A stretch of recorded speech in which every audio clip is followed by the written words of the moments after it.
First off, rest in peace, neighborhood nip. I ain't crip, but I'm on that neighborhood shoot. Building business, it's that black owned. If you hustle, better hustle till your pack gone. If you work, better work till your back hurt. And if you rap, make it better than your last verse. Yeah, more lyrics. Stick and move, Javante. AJ, El Presidente, Eddie Kane University. Heal gon' heal, regardless. You, Buchanan, Bethel High School, by way of 3-Man Weave, LLC. Michelle, producer, based over here. You can catch this wave from the Marlins to the Mariners. Doing things you can't believe. It's the 3-Man Weave. Can you see me? Can you see me? I can see you, but I couldn't see the video. That's why I had to text you, bro. I was like, "What's going on?" Yeah, nah. We good. Ladies and gentlemen, welcome back to another episode of the 3-Man Weave podcast. This is episode 157. We just moving right along in them things, man. It's a beautiful sight. That's a fact. Absolutely. I am AJ. I have a red cup, but for some reason, I am not in the mood to drink. I have not been able to drink lately because the next morning has been very difficult. So, that boy getting old. So I got me some good old juice, and I still got the old faithful red cup, but it's a virgin drink, like myself. Well, I got the Stella Artois cider, European style cider. I don't know what it is about these joints, but I mean, this thing's been hitting lately. You know, kind of remind you like a Bowl Rock, or Okay, all right. Orchard, a nice little crisp drink during the heat wave, I ain't trying to do too much, man. I ain't trying to do exactly. too much. Y'all know y'all can catch us on all major podcast platforms, 3-Man Weave, Instagram, Twitter, 3-Man Weave _. You can email us at podcast.3.man.weave@gmail.com.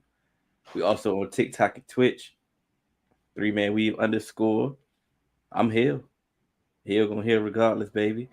I was thinking about a nicer way to say Cannon got a family emergency because it's not an emergency. You know what I'm saying? But emergency sounds bad. So it's like he has a family event to attend to. There we go. So hopefully, he can make it. Being a good fiance. That's what he's doing. And shout out to the fours. We got our guy Mark up in the building. Shout out to LBG Keys. He said I'm rocking with the intro. I like to say we got the most fire intros in podcasts, but I ain't want to brag or nothing. But be too biased. Be too biased. You got to be objective every now and then, AJ. Absolutely. What's good, Sean? What's going on? You know what I'm saying? Miss King in the building. We got the king of all kings in this bitch. I've been putting Rakia on to some red wine. She been drinking that white wine. I'm like, hey, you got to grow up now. It's time to mature your palate. You know what I mean? It's time to mature the palate. So we doing some trial and error right now.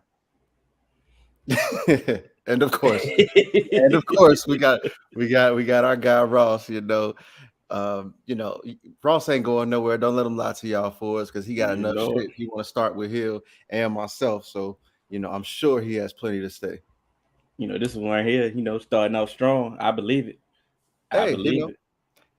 Hey, I didn't say it. I don't have to be biased to say it, but hey, if the people agree, that people keep it real. People keeping it real out here. Who am I to fuck tradition up? You know it.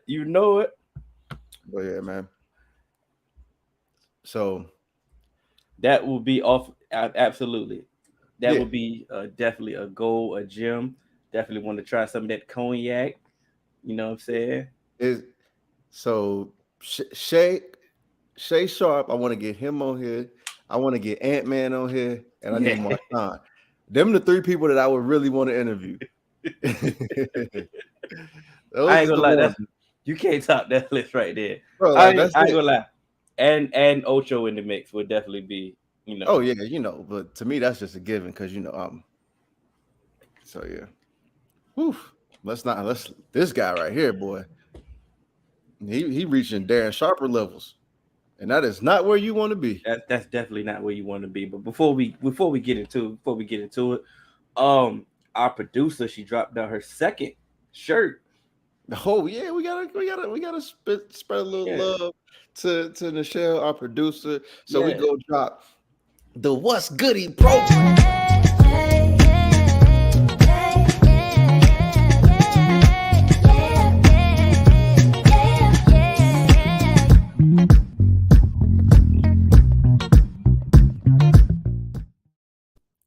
So I was gonna try and I was gonna joke Nichelle for that little the little jump over, but then I tried that shit. Mm-hmm. Yeah, that was a great attempt on her part. So I might have put a hole in the wall. I ain't gonna say nothing. Merch is definitely coming. Merch is definitely coming. Merch like I said, the link is in her bio. Intentional Nichelle, intentional _ Nichelle, Intentional Productions is the company that she represents. We'll have that in the description. Y'all can get, if y'all want to support, please do. She, like I said, she ain't no pod without her. You know what I'm saying? Oh yeah, ain't no pod without her. Because I'm glad you attempted. You know what I'm saying? Because I definitely ain't never wanted to attempt that. You know what I'm saying? Yeah. Like I probably see. Look, what I realized from attempting that move is I probably would have dropped down a couple rounds in the draft because my measurables in the combine were exposed because apparently I don't got long enough arms to do that. My wingspan ain't long enough compared to how long my legs are to get down, get the knees up because those shits don't work no more. And it's just like that's a full body transaction that just got declined. And now that you said that since the wingspan don't reach, that's why I never could do that. Even in my prime at my smallest weight, whatever, hypest, all that, I never could do that. And I have short arms. So. It's like I gotta reach down there and then gotta be quick. You gotta get them the quick twitch muscles. You know what I mean? It's That's not what we're doing. This is not what we're doing. It's not what we're doing. It's not what we do. I'm not even gonna say it. It's not what we do. The reach can get there though. I'm still make a hill. Don't play. Say when in the phone booth, they work.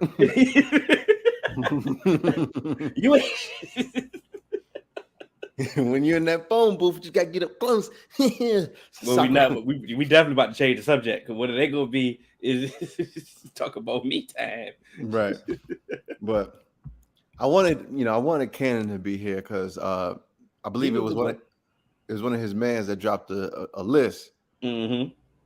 And do you know who it is by name? I don't know. I absolutely don't. So I apologize, sir. We will give you credit at a later date, but to this anonymous gentleman that is Cannon's friend, he dropped a list of his top 25 rap albums of all time. And ain't no way I can possibly ever give you my top 25 because every single day probably something else would attempt, to jump on the list as my memory returns to me. But just kind of going over this, and all lists are, subjective because this is art. Everybody has their own opinion. Correct. For me personally, I'm not mad at this list at all. Like, there's some really good things in there. For the top 5, there are things that maybe I would move around, but there are some things that I agree with, being in the top 5. Like, for those who don't know me, I'm a huge Raekwon fan. So seeing Only Built for Cuban Links in there is like, I'm with that. You know what I mean? And this is it right here. Yeah. Looking at that list, age plays a factor. Absolutely. Ball don't touch the floor. I'm about to say ball don't touch the floor because I was I to say, because it's obviously he grew up in the 90s. Oh, 100%. Because he grew up in the 90s. But I still don't have an issue with this list. It's a good list. It's a great album. Some of these I need to, probably need to brush up on and go back and listen to, or listen to for the first time. I'm gonna let you know right now, I never listened to Jizza, a solo album of Jizza. So respect, keep it a buck. respect. Keep it a buck. I'm gonna let you know right now. The Roots, full album of The Roots, never in life. Never. Tribe Called Quest, full album, never. So 100%. I respect it. so for me, but once again, I don't claim to be a music head or none of that. But I've heard great things about a lot of these albums that I didn't hear about. Like I said, I personally, I do want to take the time out and listen to some of these albums that I didn't hear. Absolutely. Because, especially one of the things that to me makes an all-time great album is how it ages. Mm-hmm. How you're able to go back and listen to it, the relevance, it doesn't seem outdated, the way that it can travel across generations. So, for me, I've said it, I don't know if I've said it on here, but to me, Doggy Style is the best rap album to me ever because of how it's aged, how you can like literally see the things that were, on that album have grown in today's rap. You can see how people have kind of taken some things and it's just aged so well where you could still go through it, no skips, how it flows. So to me, that's my personal number one of all time. But that's also from the time that I grew up in. It's just like once again, I could never give an all-time album list, but it's like you mean to tell me now one album from the 2000s era could have cracked this list? But here's my thing. That's one of the things that I wanted to come in here because for me personally, Good Kid, Mad City is the top 5 album of all time. And I wouldn't disagree with that at all because that's once again that's an album with no skips. And it's been 10 years. It's been over 10 years, so it's not. Look. Hey, send that shit, LB. Look, that's one of those things. Like listening to it, I ran back and listened to it today because I wanted to talk about that album. And listening to it today, it's just like that album. Like it paints the picture of just like teenage life and how it connects from the prayer that starts in the beginning to after they killed his brother and they go back and then they actually do the entire prayer and they talk to you about it, how he was sneaking out of the house and what he was doing, but how the whole like the skits line up lead into the songs. The song it's a chronological order. It's almost like a timeline of just like a chapter book. Each song is a chapter of like a teenager's life, and it's just like damn.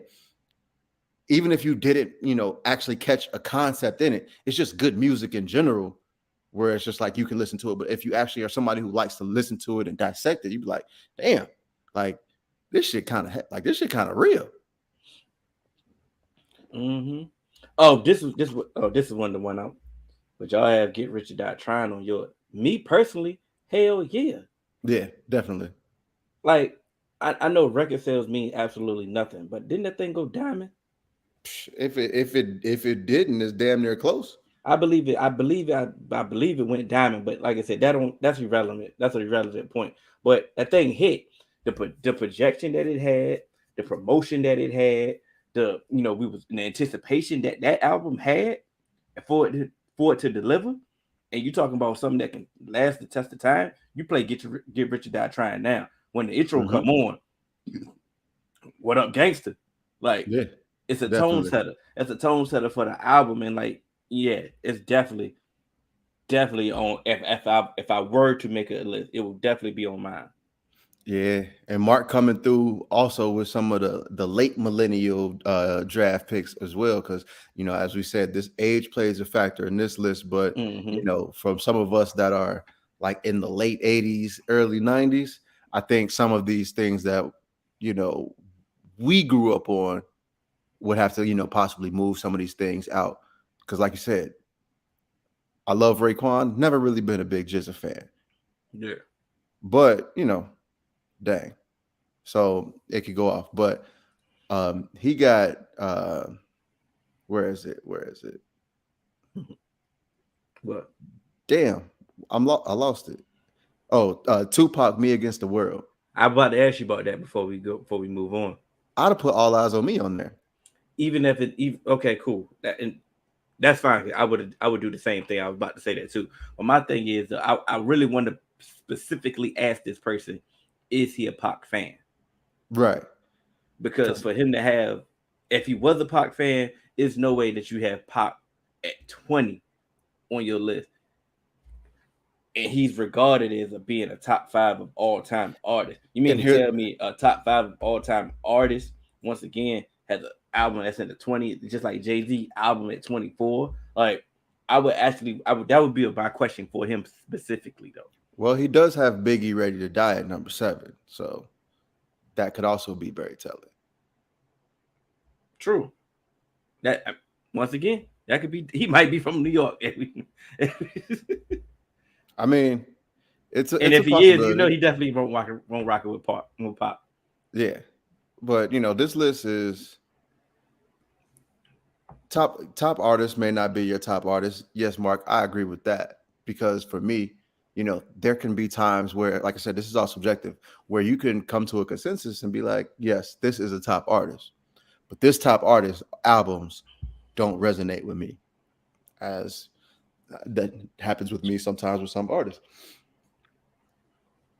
But like Fat Joe has always, like he said, even at the height of his time when he was beefing with 50, he was on 106 and Park. I remember this to this day. He was on 106 and Park, and they played a little bit by 50 Cent in the video, and he was jamming to it. And they like, hey, bro, what you doing?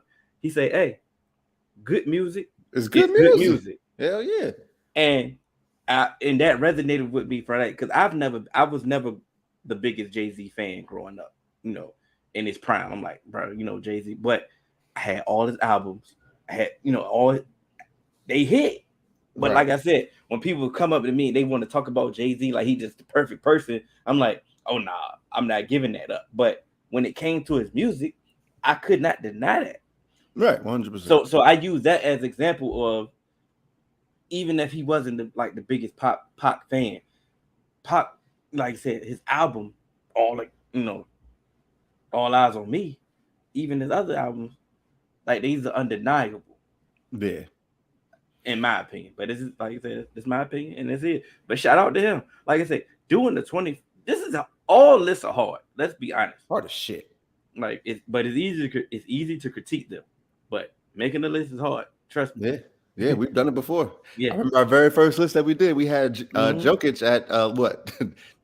I think Jokic didn't make your list, or he was at like number 20 or something. I think he did, and then he balled out ever since or something. Yeah, he balled he almost did. Basically, he put himself like in the conversation as a top player. Then was like, he might be an MVP candidate one day, and then rattled off 2 back-to-back MVPs. Like, I think I had him on my list. I think I was upset at the list that he was top 10 at the time. Yeah, and I know for me, I was mad. I'm like, why the hell is he top 10? Ever since that moment, he ain't missed the ball since. He been top 10 ever since. Yeah, that's a fact. Ever since that boy been top 10. Ever since that moment, ever since that list dropped, he said, "I must break you." What we had? Get a second, man. Let's see what? Hey, Ro, you don't like the music? Oh, he didn't like the Jokic talk. Oh yeah, that hurt his heart. It's all good, man. It's all good. It's gonna be good one day. Maybe one day, man. Just trust the process. So somebody got paid today. Bang. Yeah, man. He got that 18 per. That was a big number. So Minkah Fitzpatrick, I think it was 4 years, 72 mil. If I'm not mistaken. I know, 36 guaranteed, getting 18 a year. I believe so. Highest paid safety. I just know that for highest paid safety. And for me personally, well deserved. I mean, get your money, young man. Get your money. But since the moment that he got in Pittsburgh, because his rookie season was a little, up and down. They had him playing multiple positions. I don't really think they really knew what to initially do with him. Mm-hmm. But when he got to Pittsburgh and they immediately put him at safety, he settled right on in. And that defense at the time was not good. Yep. I'm not saying it was bad, but I know for a fact it was not good. And the moment that he got there, he changed the life of that defense, and he changed it ever since. I understand that TJ Watt is, TJ Watt, but Minkah Fitzpatrick is definitely the number 2 most important person on that defense. And what I like about this entire thing, that you didn't hear any negative. Let me speak for myself. I didn't hear any negative reports. I didn't hear anything about devaluing the safety position. I didn't hear anything about him being a bad teammate. Didn't hear anything about a holdout. Didn't hear nothing negative towards Minkah Fitzpatrick. Is this both we gonna get the deal both done? sides worked on getting a deal done, and sometimes it just doesn't work out that way. Sometimes, depending on people's agents, they want to do things that way. But I think the way the Steelers handle business and the way Minkah went about it, it was almost like they knew that they were gonna get something done. Luckily, it turned out I think working out in Minkah's favor, to be quite honest, where he went out, he played on the field. He's been pretty consistent from the moment he became a Pittsburgh Steeler, and that consistency paid off.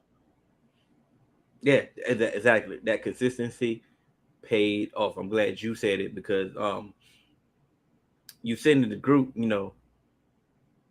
this affects your guy, Jesse Bates. He said, I think you alluded to him being gone because you don't think bye. He is not. Yeah, get this money. And I want you to pull the list up again.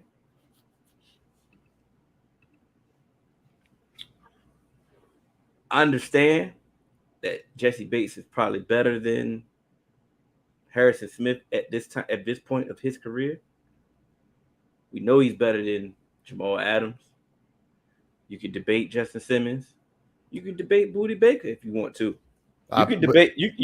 I've seen you debate with Minkah Fitzpatrick. Right. But what you just said resonated with me hard about the consistency. When the moment that Minkah got that was intentional. That was intentional. I understand. That's why I ain't trying to debate you and try to get you mad or whatever. So we just have a conversation now. The fact that when Minkah got to Pittsburgh, he was consistent. Gave you great to good season his entire tenure. Like I said, don't get me wrong. I mean, we had a conversation about this in the middle of the season when he was talking about the contract was weighing on him. We talking about Jesse Bates, but the fact that his playoff performance lets you further know who he really is. And I just think the fact that, and I told you this last time, I told you this, don't worry about your contract, bro. I understand that you want a contract. I understand you want a long-term contract, but listen, you keep balling, the price is going to go up, bro. It's going to have to. You don't have to worry about it. Like, look.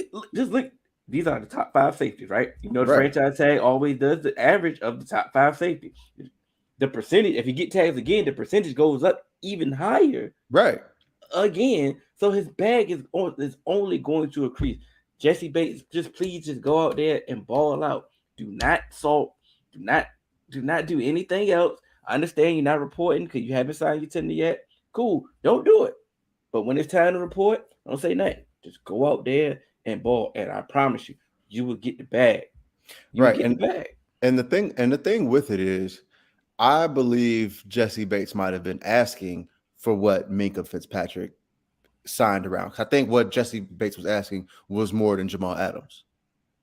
Because that's fine. Right. But I believe coming off of the season that he came off of, I think the Bengals were around that Justin Simmons, Buda Baker type money. And we all know that David Mogetta, Jesse Bates' agent, really likes to lean on guaranteed money. And that's one of the things that I've always said is that's going to be the hang up in this deal, but it really shouldn't be, because the Bengals always let you see the life of your contract. Mm-hmm. There's only been one player that I can think of that didn't see the life of his contract, and that was Trey Waynes, because Trey Waynes played like 4 games after signing a large contract. So his cap number was entirely too large for him to, kind of just be a punt gunner for like 4 or 5 games. So to me, the way that the Bengals structure their contract also allows them, when things are going good, to help field winners because they are able to kind of move money around, have contracts where they're not in cap hell. And the way things are going, it's like Joe Burrow is about to start negotiating the deal. T. Higgins is about to start coming up. You got Jonah Williams that's coming up for a deal. You got Jermaine Pratt. He's coming up. Logan Wilson will be up there soon. So there are other players that are coming up too, where they're trying to weigh things out. And, the way that Cheeto Awuzie played, in his first year. And, some of these other players who are on these shorter term deals, like these 3-year deals, but they're still young, maybe, needing that money as well. So getting some just like large upfront guaranteed number right now, it's not how they do things, but they're not the only team that does this way, but they are one of the only teams that will really let you see the life of your contract, even if you are underperforming, because the Bengals, this isn't a business. Like a hobby for some of these millionaires that these other owners are. This is a family business to them. And so the family aspect of it is players that they draft, they take care of them. So it's really hard. And like the only time I can really see it was Andrew Whitworth. But at the time, Andrew Whitworth was he looked to be on kind of, a little bit of a decline. So they offered him like a short-term deal. No one knew he was going to play like 4 or 5 extra years. No one knew that. But it was kind of just like being smart, and it just didn't work out. But a young player, the Bengals are always going to take care of their young players. Look at Tyler Boyd. Tyler Boyd, he didn't really break out until he got his second contract damn near. They took care of Joe Mixon. Even dating back a little bit longer, they took care of Carson Palmer, made Carson Palmer the highest paid quarterback at the time. If you are one of their premier players that produces for them, they will take care of you. But when we talk about the Steelers, the Steelers were routinely known as a cheap franchise, people that doesn't really break the bank. And I think that narrative has shifted tremendously. Like, I'm all for pay your impact players, but I believe it's. Oh, go ahead. My bad. Go ahead. I believe the narrative hasn't changed on the Bengals, but the actual them being a cheap franchise has changed. I believe that's changed too. Because you look at like I said, they went out and they made DJ Reader the highest paid nose tackle in the game. They went out and gave Joe Mixon his bag. They went out, spent some money. Yeah, they literally spent some money. Like brought Trey Hendrickson in, spent money on him. So it's like, but as you specifically said, consistency. This was your year, Jesse, to go out there and solidify yourself as the man. Yeah, and like he played this was his worst season. Like literally, this was his worst season of his career. You waited your contract year to play your worst season? Come on now, bro. Like, I understand, and me personally, I understand when teams have a draw a line in the sand. Like, listen, I'll pay you Justin Simmons contract, but that's it. Like, and there ain't nothing wrong with that. Like, trust me. I understand the market. I'm not trying to play both sides of the fence right here. I do understand the market. I do understand asking for the market. I do understand your timing for your asking price. I understand it. I understand teams should pay the market price. I understand that tremendously. But I also know there's also nothing wrong with, look, this is the player I'm comparing you to. Here's his contract. I'm not paying you more than that. And if I come out and I say that, it's really nothing to argue. Like I said, are you better than Justin Simmons? We can have a real live debate. Right. You feel what I'm saying? And if you're not, then I'm not about to sit here and just pay you 10 more million just to make you feel better. No, we're not having that. Absolutely. And my thing about it is also the way that the CBA is set up. Jesse Bates might have been like, if he wants security, he might have been better off taking a 3 to 4 year deal of Justin Simmons money instead of playing on the franchise tag, which is, I believe, 12, 13 million. And guess what? Yeah. The Bengals can franchise tag you again, which will pretty much go up to Justin Simmons money. So you're basically playing 2 years on the franchise tag when you could just have signed a 3 year deal and knowing you had a 3-year deal at that money. And I believe Jesse Bates is 24 years old. So guess what? After this contract is up, you might actually be hitting your prime for real at 27. And then you could really cash in for that, that final, big money contract, but you've had that security. Let me get a couple comments right here. Bates can be in the convo with anyone, but the money game has changed, and now it puts Bates in a weird position. So to say something about that is, I think it has put him in a weird position because some of those bargaining chips that you have that you can bring to the table, Bates doesn't have them. Bates can't say, "Oh, I'm an all pro." Like Minkah can, or like people like that. He can't come they may have touted him, as one of the better safeties in the game, but as I last season that he proved. But just like I argue with some people in the chat, consistency is what gets you to stay there. If you put your name in the conversation in a year, the best way to actually get that recognition is to go out and prove it again that following year, because now people say like you're not a one-hit wonder. Yes, Jesse Bates, he showed us who he was, like who he can be in the postseason. But though that 4-game span in the postseason was literally better than his entire 17-game season. Which was once again, you wait till y'all have one of y'all best seasons in a while. The most recognized season. Most recognized season, like they're talking about, they're talking about y'all not every week, but y'all getting the most recognition that y'all had in a while, positively. And this is this line in the sand when you have no leverage. I like I said, I understand. That's the point. That's the part where it's really tough. He has no leverage. Where's the comment? Players have to take their money when they can because you can fumble the bag, asking for more as well. Like I said, it's a slippery slope. Yeah, but it's negotiations. You're supposed to ask for more than what you think you can get, and then you're supposed to come to a common ground. Then you start to concessions are made, and I think that's where things get real funny. And like I said, I think that's where Jesse Bates honestly is being advised wrong by his agent, because his agent is known to set the market for his, for his players. But the thing about it is, I don't believe that he has the leverage, and his agent also isn't advising him of that. And I think that's because that's what I'm saying. I think that's because the agent doesn't care. And I think the agent feels that the Bengals won't pay him, but Jesse Bates can play on the franchise tag this year, and if he balls out, go somewhere else and reset the market. But the thing about it is, usually when that happens is you're going to go to a bad team. I mean, usually. I said usually. But I mean, he's played on. I'm sorry, but he played on bad teams 3 out of his 4 years. I get that, but what I'm saying is, it's the NFL, bro. They want their money. The players they really want their money. They don't really value. I said I'm not necessarily saying they don't value winning, but he wants his money. So of course you're gonna, go to a bad team, but okay, you got to get your money.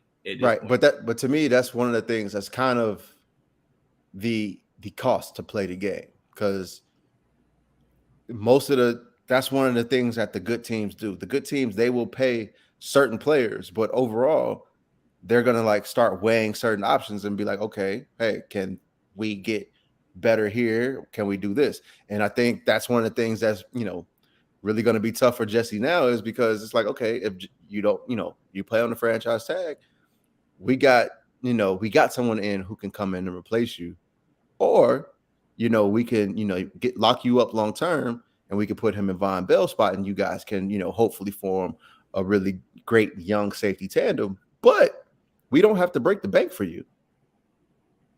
And it only added to the leverage that they had. Mm-hmm.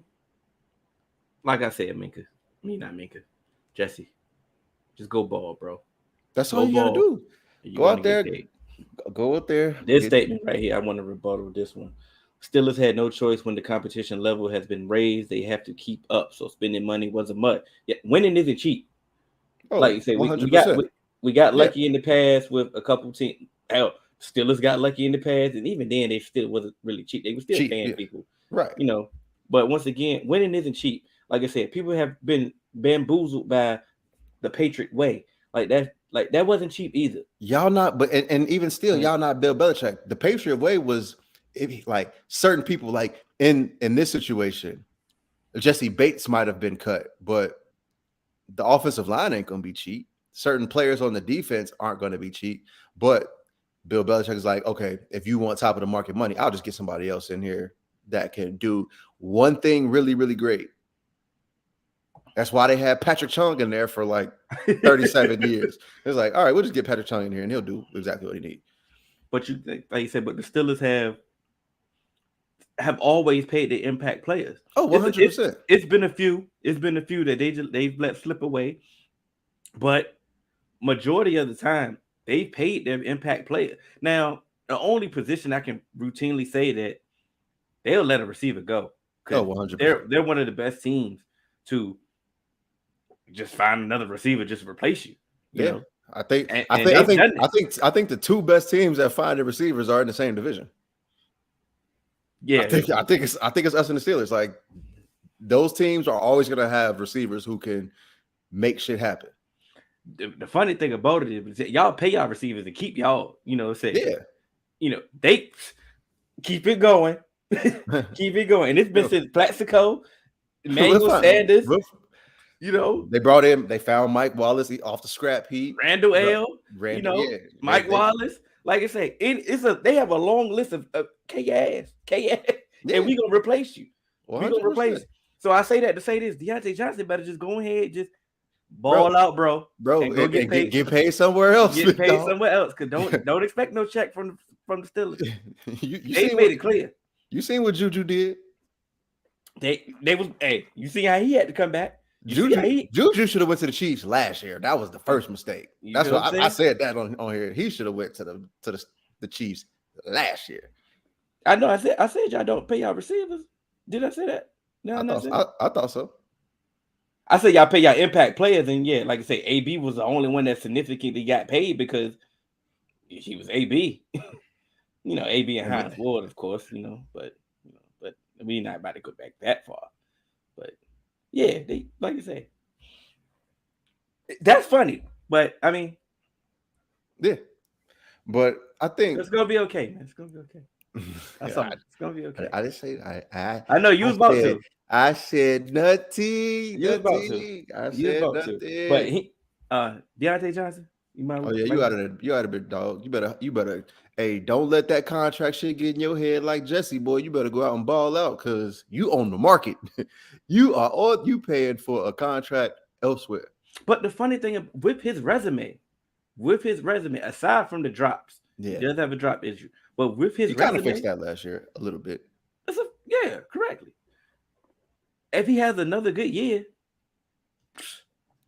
he easily can see 25 mil like everybody else. Because the receivers getting paid. Since we are on receivers, I seen in the comments they was talking about Terry McLaurin. I don't know what the hold up is. He should have been the first receiver in this off season when it came to this group of receivers. He should have been the first one paid. 100%. They should have set the tone. Yeah. And what I don't understand is the one thing I don't understand with the teams is it's best to get in early because it's only gonna go up. Especially with Terry McLaurin. Terry McLaurin is like, you might as well just be like, hey, what do you want? And then let's try it and then work from there. Don't come to the table saying, trying to go low. Like, no, what do you want? Let's go. Let's hurry up and get this done.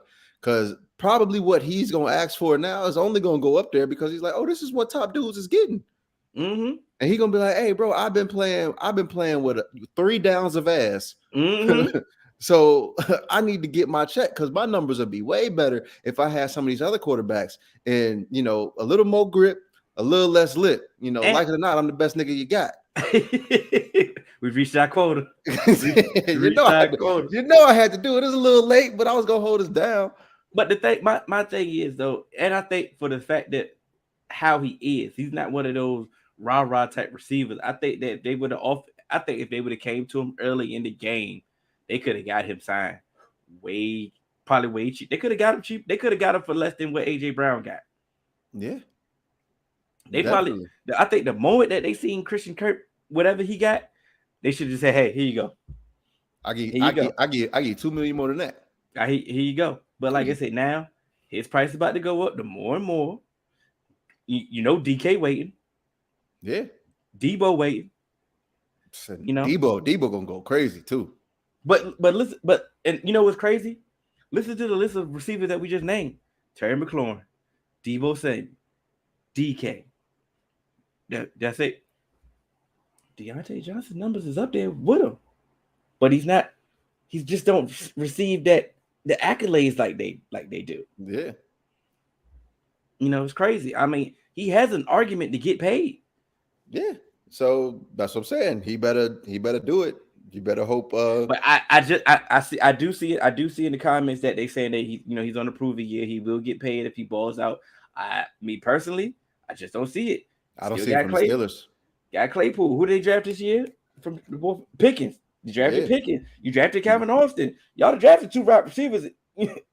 So that's your 3. Y'all are not paying Deontay Johnson, especially when you got Pat Fryer move over the middle as a tight end, and you got those 2 young boys. Deontay Johnson is as good as gone. Hope you got his shipping label already, Marcus, to send his ass out of town. But this is funny. These teams don't have caps, so they might as well pay him. They can if they want to. They can, but they don't want to. I've seen trust. I still watch Mopes. I still watch Mopes. They don't want to pay. They don't want to pay Deontay that much. I'm not saying he's the voice of all Steelers fans. I'm just saying. I'm just using him as an example as opposed to they don't really want to pay him as some of these other receivers is getting. We're gonna see. It's gonna be fun to watch. You know, I'm locked in. We locked in. Yeah, definitely. We're gonna keep FU ball. And you know what? We're gonna keep this posted. We're gonna keep this posted. We'll revisit that. We'll revisit it. Because like I said, we're not going nowhere. I know you're not going nowhere. We're not going nowhere, baby. I damn sure ain't going nowhere. We're gonna be here. Yes, all right. Ready to switch over to the hardwood? Pause. Yeah, that was definitely crazy. Yeah, so Adam Silver was talking about shortening the NBA season. Well, let's hear from him first. We ain't even got to explain. Let's just hear from Adam. Here y'all go. Describe it a little differently, as opposed to maybe shortening the season, potentially changing the format. So operating roughly in that same footprint, mid-October to mid-June. But one of the things we've talked about is an in-season tournament. We've had success with the play-in. And look, it's a long regular season. I acknowledge that it's tough to turn the clock back. I mean, most guys, maybe we can create other incentives for them to play 82 games. But I think our fans are sending us a message, too, that we're looking to create more meaningful games, more games of consequence over the course of the season. We're back. Yeah, we back. So just first off, are you a fan of the shortening the season? Hell no. Likewise. No. Absolutely not. Don't touch it. Why? I think they've already gave the NBA players everything they wanted. Like I said, I'm not one of the ones that throw the money in their face, like I said, but these guys are getting paid the highest that they've ever gotten. These getting super maxes. Regular dudes are getting max deals. And it's all guaranteed. Like I said, these are guaranteed contracts. And at the end of the day, like they took away the majority of the back-to-backs. They're spreading out the season. They doing a lot for you. Like the traveling days, y'all really not practicing as much as you used to. It's not as grueling as the days that we grew up on, them olden days. We understand that it's a new day and age, but they're giving you literally everything you want, and y'all still are taking load management days. No. So shortening the season is not about to stop y'all from load management again. It'd be like, okay, I'm just not gonna play this game. Like, it's just not gonna change anything. And the fact that y'all are getting paid way too much money to be sitting out these games for non-injury purposes. Let's say that. And if you are injured, okay, cool. Take your time, take the money. I'd rather see you healthy than you go out there, half-assing it. But go ahead. And the reason why it's becoming an issue is because, just like I was saying earlier about, kind of things being different from the time, but also ticket sales. This is about money. Mm-hmm. People come to these games to see the stars. Yeah. And if your stars are sitting out just because, not because of an injury or anything like that, that makes people not want to buy a ticket to these games, because guess what? I might buy a ticket and then Giannis, no, I ain't gonna say Giannis. Somebody's a healthy scratch that they came to see. Like this was, I spent $200 to bring myself and my son to his first basketball game. Mm-hmm. Money that I worked hard for, and the person, his favorite player didn't suit up because we played in Boston the day before, and he's a little bit tired from travel, so he decided to sit out. That could be the only game I could bring him to for the next 5 years, and I spent $200 because I'm making $12 an hour. Mm-hmm.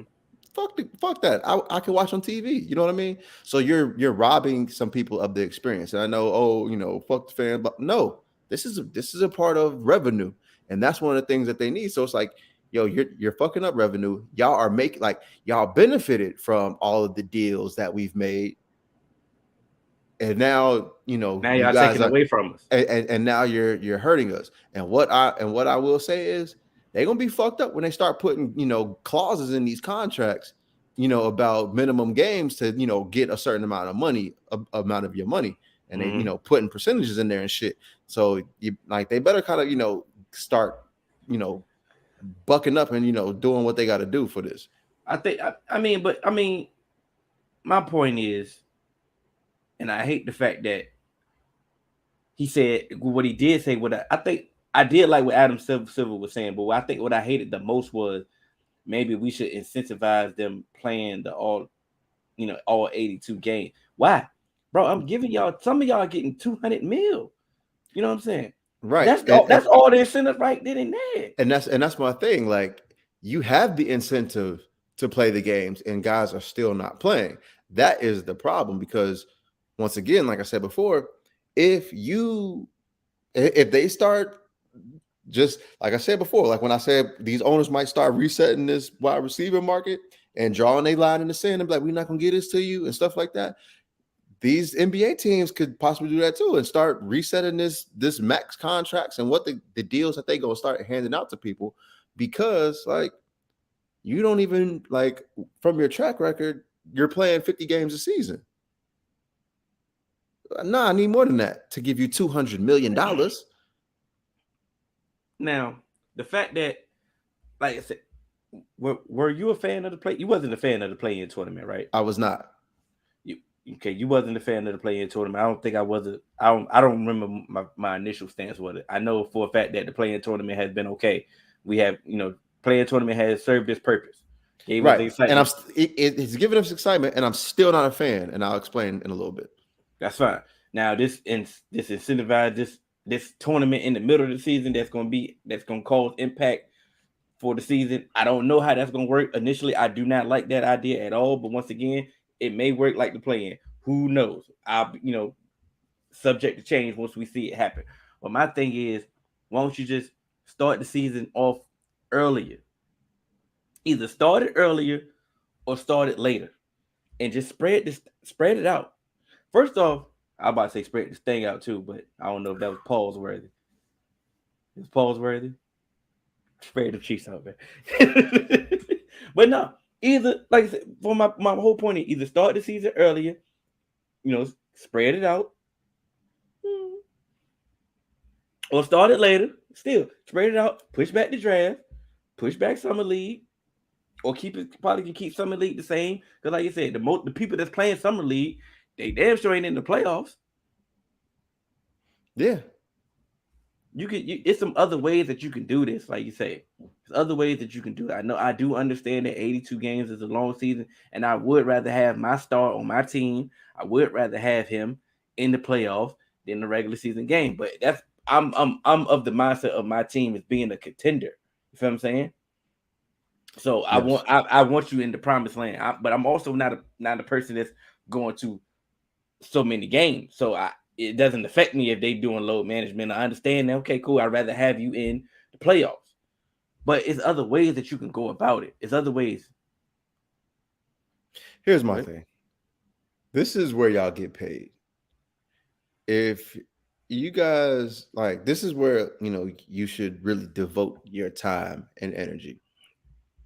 But especially the high level guys, they spend so much time and stuff like that. So I don't think spreading out the season would actually help, because that just prolongs their off season and shortens their off season. To me, what I think really needs to happen is they need to stop playing on the Olympic team, stop playing in the FIBA team and all that. Let them college players go do that and work their way up. Or even if it's some NBA players who want to do that, y'all stars need to sit down, because guess what? Imagine how many minutes and games LeBron has played from being in the pros, playing on FIBA and Olympics and stuff like that. In the offseason, bro, when do you really get to sit down? You know what I mean? So instead of that, act like you spend enough money on your body, but take that time to sit down, because you have all these postseason minutes, you have all these free minutes that you're giving out to the country. No, fuck that, fuck them, fuck the country. Sit your ass down and go play when it's time for you to get paid. To me, that's the most important thing. When you're trying to get your trophy, something that matters. But think about it, because I heard somebody on front office podcast I was listening to. They said Tatum's tired. Think about it, and if you think about it, he has every right to be. It's not an excuse. Don't get me wrong. So don't take that as an excuse. But he has every right to be. They played in the bubble. They got to the Eastern Conference Finals in the bubble. The bubble was shortened. They went to then they go to the Eastern Conference Finals last year again. Yes. They went to the playoffs. That's it. Okay, shortened season, still went to the playoff. He immediately went to the Olympics, right? He was in the Olympics. Boom. Sit your ass down. Then you lead the Olympics. What, like you said, what off season do you have? Then you come to the playoff. Now you in the final.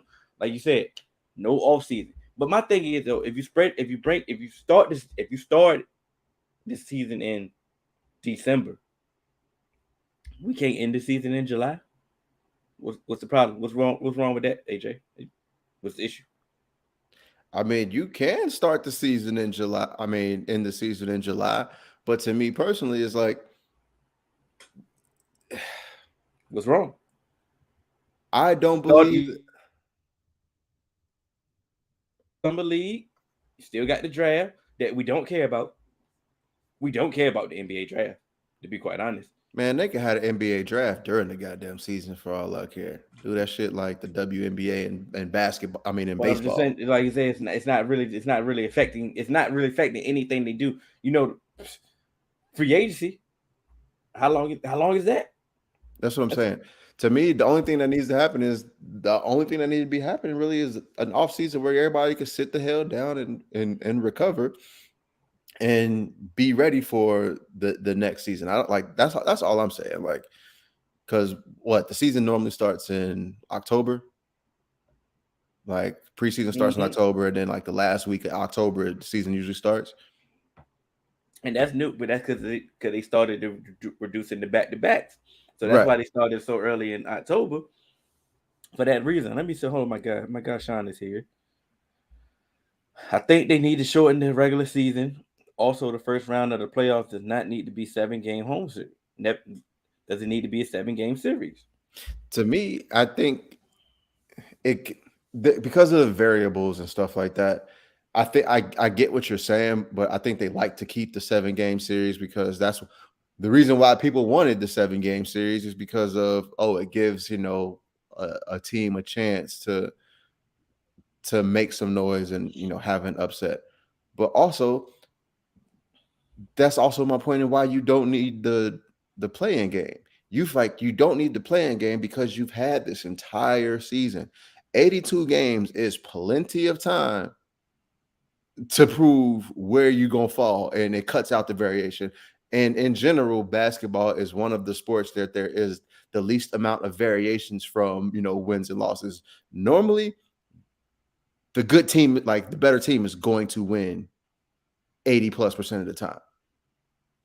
It's not like baseball where it's, a couple of inches one way and then it could flip a game and a team that's last place can, go out and beat a first place team just because, the pitcher had an off night or somebody made an error and booted the ball off their foot and a run scored. It's not like football where you have to have 22 guys on the same page every single play to make things go right. And you can have that variance of just the one game.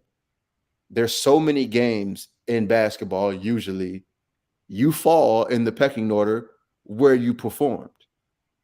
The only way that I could say that the playing game is necessary is because people didn't fall where they necessarily felt needed to fall in line because your best players weren't playing. So some of those games you ended up losing due to the variance. So to me, having the playing game also codifies these guys for sitting out games because it's like we might be able to fit in certain places. And we can flip the switch on later on in the season, still get in the playoffs and make some noise. Let me go to this comment right here. The moment Team USA loses a game, we will be freaking out and I'll play. They will be freaking. Yeah, let them freak out. They would be. People would be freaking out. But if you recall last Olympics, we didn't even want them to play in the Olympics. Period. Like I'm done with us playing in the Olympics. So I mean, I do get your point. I get it. The moment we lose, because that's how we get the redeem team. Because we start sending lower level people down there thinking we can go out there and get your ass beat back by France. I feel you. They gonna freak out, but hey, yeah, it is what it is. Can you bring up that last off the dome comment? It's right here. Yeah. So the play-in tournament genuinely is entertaining, though you will see more upsets with shorter series.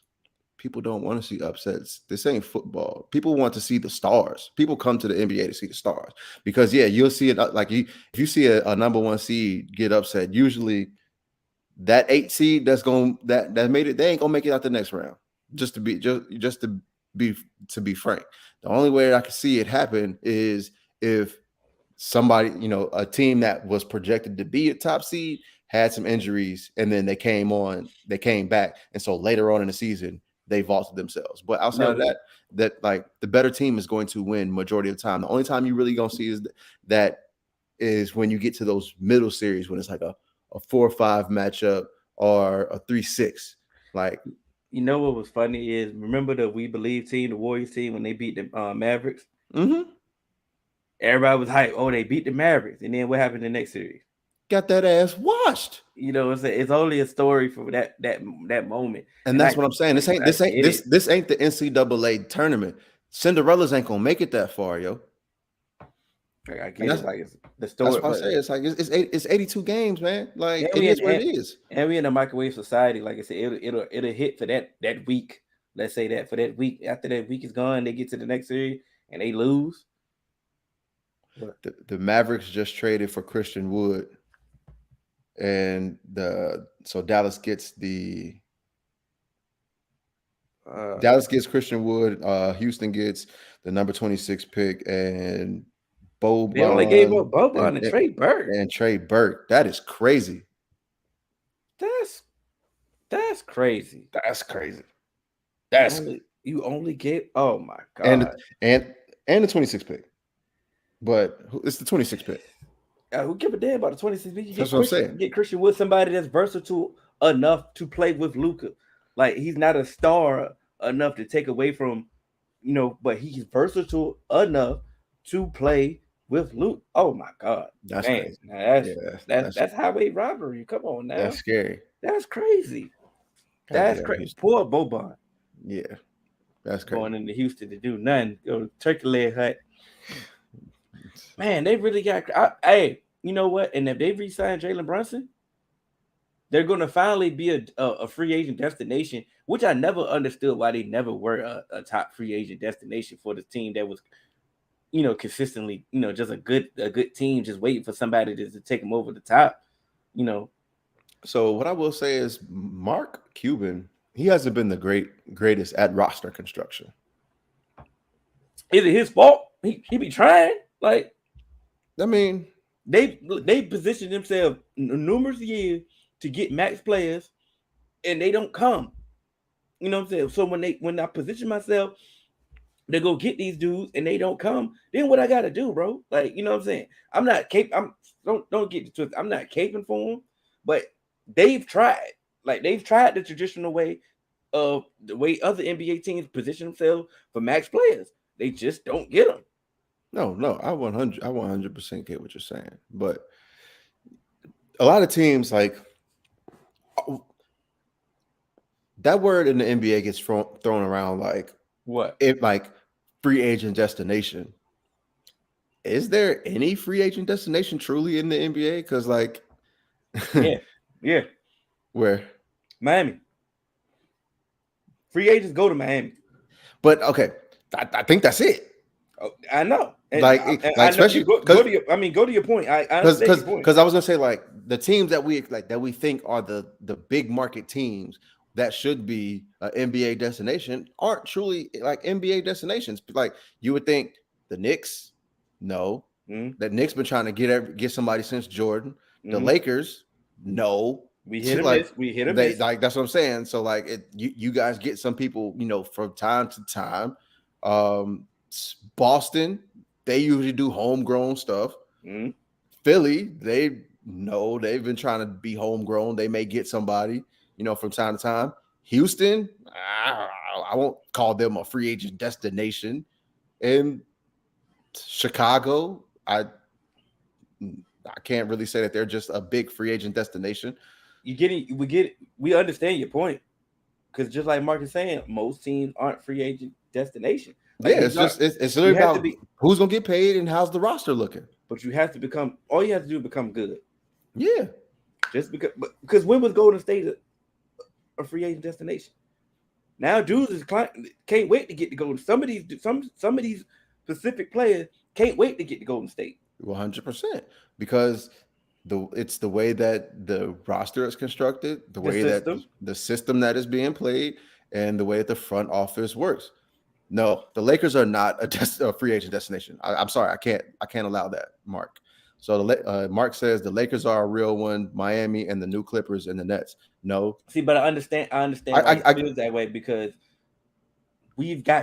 Lakers have gotten big fish. That's the thing. They've gotten big fish. But they haven't gotten as many people as we're all linked to. The percentage is definitely awful. But the big fish that we do get, have been dividends, like been all-time greats. So I can understand why he feels that way. And it's hard to not agree, but it's a reason why. Right. And it's a reason why, but also it's the media and the market around it. Like, the people will think that the Lakers are a free agent destination because of, getting LeBron and getting Shaq. Yeah. All-time greats. Right, all-time greats. But out of the lineage of that franchise, free agent wise, that's not a lot to make it a free agent destination. I mean, I said the percentages are awful. Right, that's what I'm saying. But you can tip the scale when you get some all-time great stuff. 100%. But also, it's like, I'm definitely not considering the Nets a free agent destination because, KD and Kyrie wanted to go there, but outside of that, like, you had who? I'm trying to think. As far as the Nets is like, no. That was it for when it comes to like free agents. That's it. Yeah, that's like, it. Top free agents. I understand people are going there, and all that, but that's it. People, but like, we've seen people just go to Miami though. Now, that's what I'm saying. We see the thing about it is you position yourself, and the reason why the teams look decent. You know what? It's easier to say we know what players ain't going there. We know you ain't going to Utah. Absolutely. We know Utah. The moment Utah lost Gordon Hayward, they not getting no more free agents. Yeah, it's over. They're not getting nobody. We know a top free agent not going to Portland. Yeah, like you absolutely said, we know these top free agents is not going to certain places. But if you become good, hey, look at Milwaukee. Some of these free agents is trying to get to Milwaukee. Because you know what makes a free agent destination is truly stability in the front office. And that's why people be going to Miami. Because Miami has shown, regardless who's out there, the front office is gonna put some people out there. They ain't gonna be down long. And so that's why I think Miami is such a free agent destination. That's why I'm not saying the new Clippers.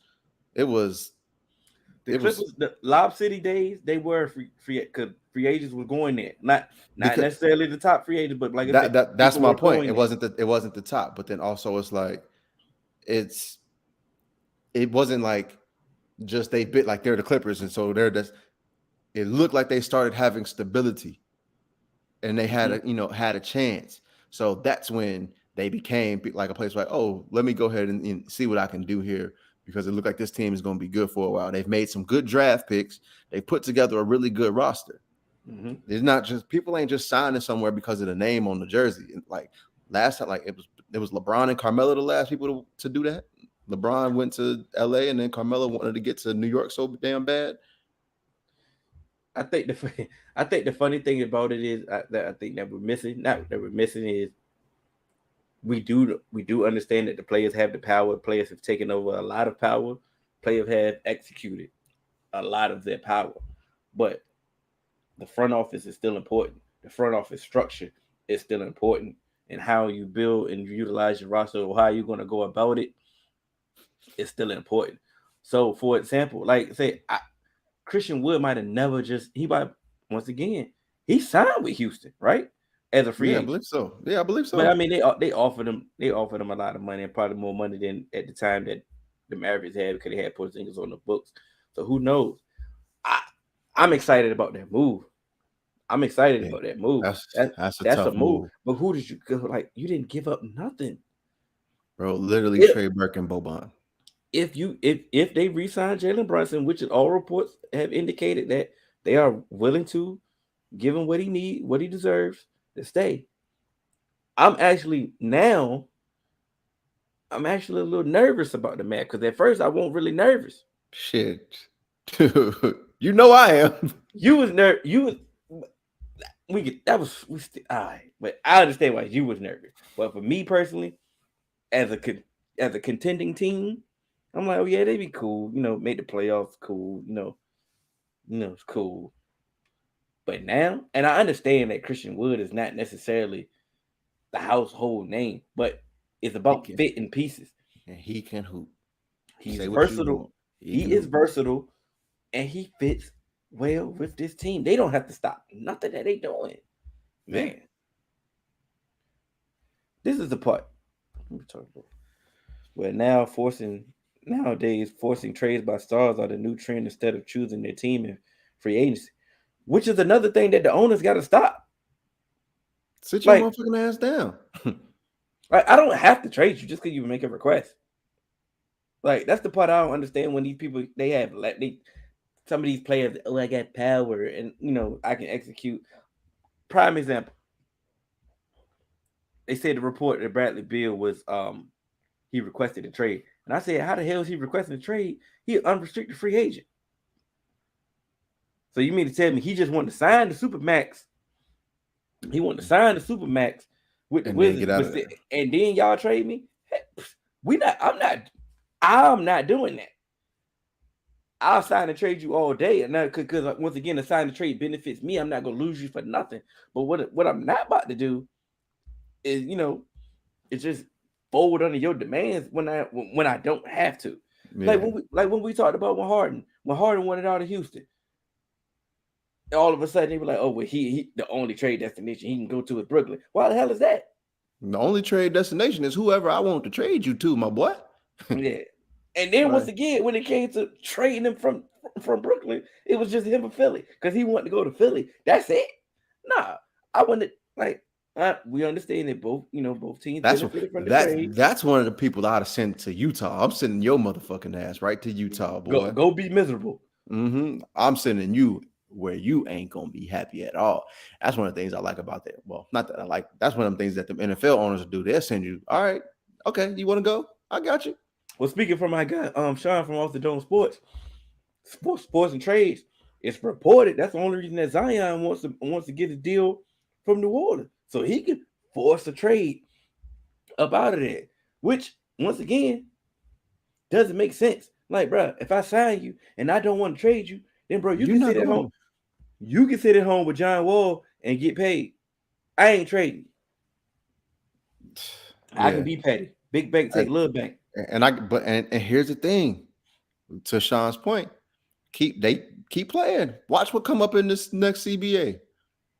The same way that they made holdouts basically impossible, like in the NFL, they're gonna do that shit in the NBA. Watch. You ain't get tired of it. Cause y'all gonna fuck around and not get them guaranteed contracts. And guess what? Like I've said it before, them owners can outlast y'all in these labor disputes. They gonna put y'all feet to the fire. Mm-hmm. Yeah, Wall wanted to play. He was begging to play. They said, no, sit down. Mm-hmm. Sit down. Couldn't even find a trade for him because his contract. Now, I don't know how long they're going to keep doing this. At some point, they're going to have to buy him out or let him play. Something got to give. You keep paying that man to sit home for $200 million. Like, something. I'll give them how much money you got. Motherfucker, you going to come out here and coach or something. Something. I mean, halftime show. Something. Yeah. You be fake Clay. Yeah. Better into a halftime dunk contest, send you out there off the trampoline or something, my boy. That's crazy. I'm still shocked about that damn trade. That's crazy. All right, man. Before we get up out of here, finals. We got game 6 tomorrow. Yeah, man. Is it over? I want to say it's over, but I don't know. Just because this series just literally been so back and forth. Mm-hmm. But I think the Warriors have found something, and this is what I was talking about in this championship pedigree. This is the game where it's like, all right, this is the game we gonna lock it down, and we're not gonna play with our food. All right. Well, we know how tough and tenacious that Boston is. They're not going to give up. They're going to play hard. It's home games, game 6. So I do believe that they're going to come out, play hard, fight, and I believe they're going to win the game. Not because I predicted them in game 6. I mean, predicted them to win in 7. It's just the fact that I do believe that they knew they gave up game 4. They know they gave up game 4. They had no business losing game 4 at all. Mm-hmm. Say you let the one person that beat you, they ain't had no that wasn't supposed to beat you. Supposed to beat you at all. And then on top of that, you let him come out the next game and have one of the worst games that he's ever had, and y'all still lose back to back. Nah. So of course they gonna Steph not hitting a 3 at all, and y'all lose. Ooh, that is tough. That is nasty. That is nasty. You lost 2 back-to-back games on unconventional ways. First off, you let the one person beat you. Once again, let Steph just cook you. The only person cook you. Then on top of that, he off and you still lose. Like something got to give. Like I said, they're going to figure out. They're going to figure for this game. Now I don't know what's going to happen in game 7, but I know for a fact this game they're going to come out. It may be a blowout, and which is going to be disappointing as hell for these. But it's going to be the theme of the damn playoffs. Very true. It's definitely on brand. I actually could see, like I said, with it being a home game, I could actually see the Celtics, taking this because, like I said, going in, I think I can't remember if I did 6 or 7, but like I said, I think you did 6. 6. So I'm gonna go ahead and go. That's why I'm going with the Warriors winning this game to kind of, I'm gonna stick with my pick. But even if the Celtics win, game 7 on the road is going to be tough. It's going to be extremely hard. And like I said, the Celtics been so up and down. This is it though. They need to put together 4 quarters of basketball. And I can't remember the last time I've seen them put together 4 quarters of good basketball.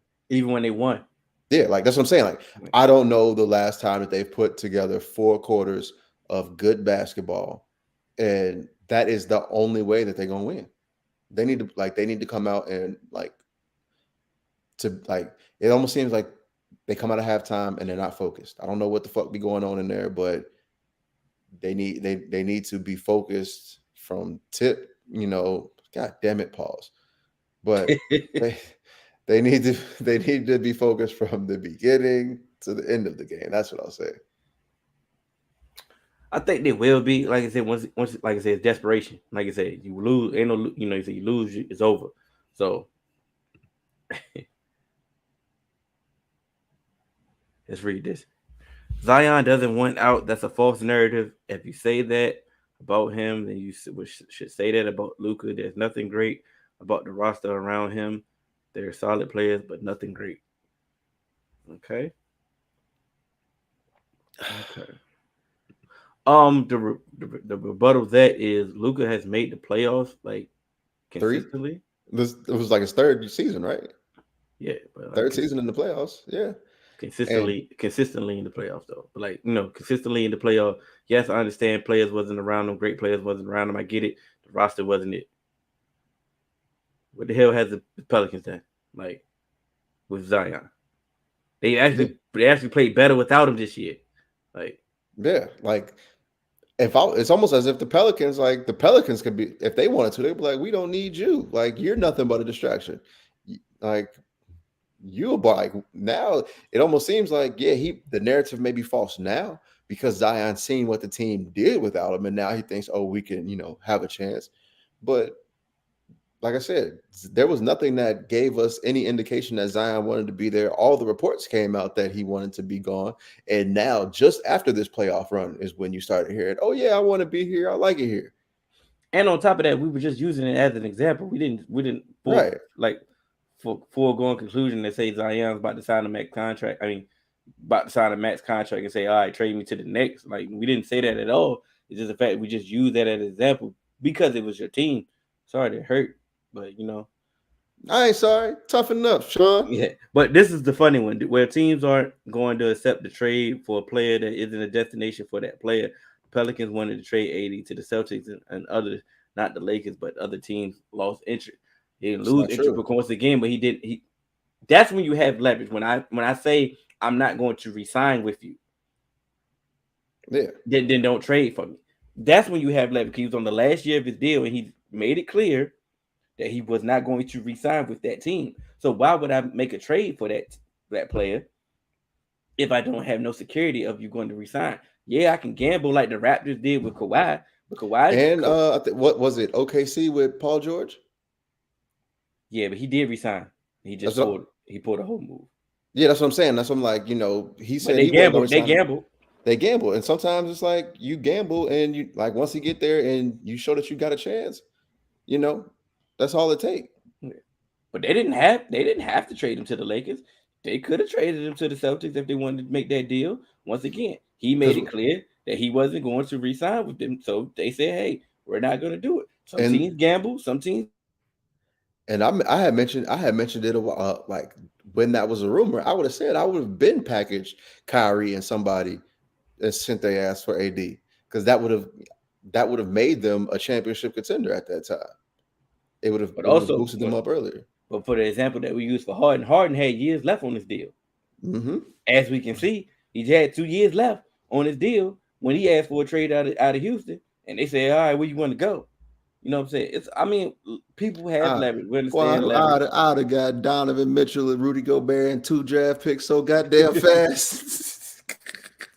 Well, send your ass to the draft, to the Jazz, boy. I'd have went and got Shai Gilgeous-Alexander. You know what I'm saying? Send your ass to OKC. Go back home, bro.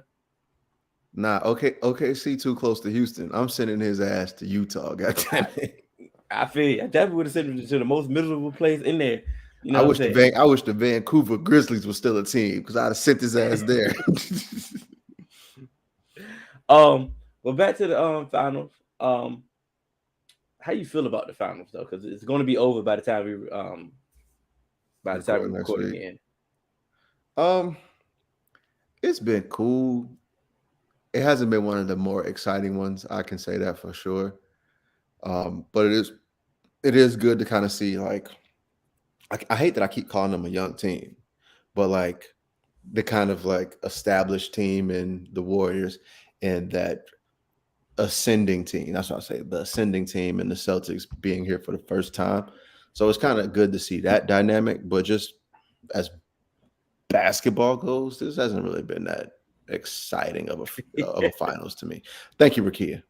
This shit been boring, to be quite honest. I haven't I literally been watching so I could talk about it, but it's not something it's like must see TV for me because it's even in a sense like the Warriors. This isn't the exciting Warriors team that it once was. You know what I mean? It's the problem when you don't have a dog in the race. Now you're just watching it, bro. But it's I haven't had a dog in the fight for how long? I think maybe the playoffs, bro.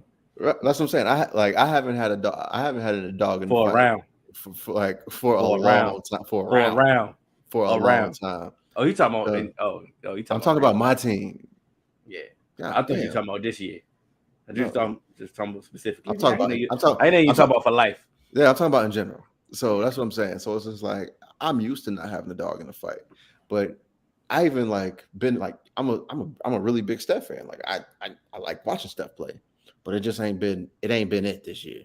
And that whole Jason Tatum really pisses me off now because of all the Kobe shit. Mm-hmm. Come on, dog. Don't ever do that no more. Because I already didn't like that clout shit that he did by posting that text message. Mm-hmm. Because to me, he wouldn't have posted it after a loss. He ain't did shit with no post like that since. I ain't seen, before game 5, hey, I got you. I ain't seen none of that. And he been real up and down in this goddamn series. He definitely been really consistent. I think we're not appreciating defense. I'm not saying that I'm not appreciating his defense. What I'm saying, no, I said we. I'm talking about at the whole. That's what we're seeing. We're seeing the defensive finals, and we didn't expect that.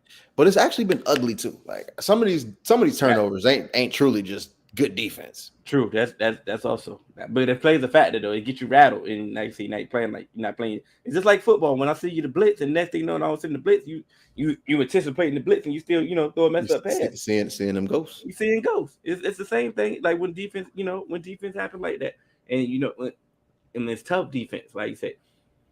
And we just didn't expect. We did understand that the Celtics had a good defense. We did understand that the Warriors had a good defense, but we also understood that other than Steph, where the other stars at? Like you said, we came at Tatum. Tatum, where you at?